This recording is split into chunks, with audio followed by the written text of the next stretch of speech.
So Stella, we're on this protest boat voyage outside the Houses of Commons. What message do you want to send to the MPs? Free Assange now. This has gone on for 10 years, almost 11 years. Julian is an innocent man. He doesn't belong in prison. He belongs out here to be able to speak freely to all of us. And there have been some recent developments in the case. Can you tell us about those things that make it look even less secure than it was before? Well, the case is falling apart.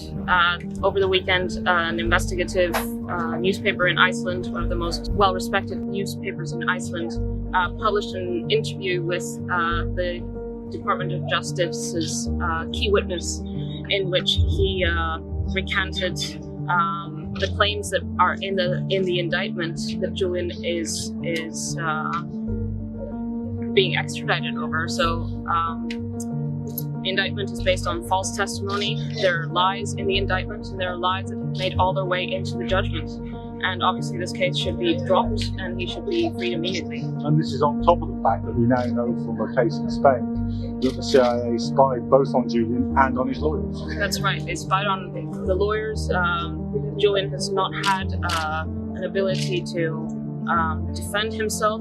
There is no way he can have a fair trial in the United States given these circumstances. The case is based on lies, on fabrications.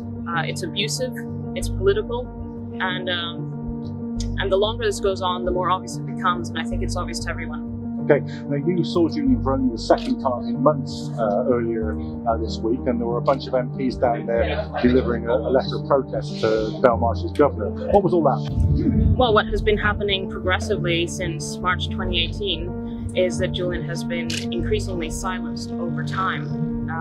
In March 2018, the embassy prevented him from being able to make any public statements, and he hasn't made any public statements since then.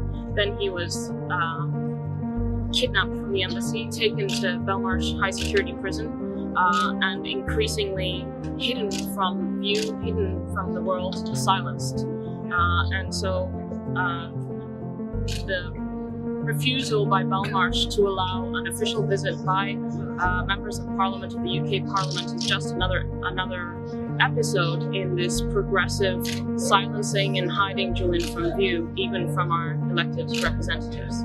Okay, and this protest on the Thames is part of Assange Week. That's to mark Julian's 50th birthday coming up this weekend.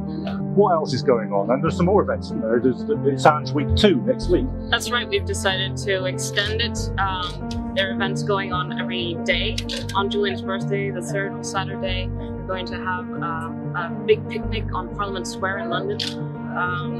And the idea is to use this time, Julian's 50th birthday, to raise awareness in kind of a celebratory atmosphere, but there's also a very serious aspect to it, which is we're urgently demanding for Julian's release. Okay, thanks very much. Thanks guys, thank you. Only one decision! No extradition!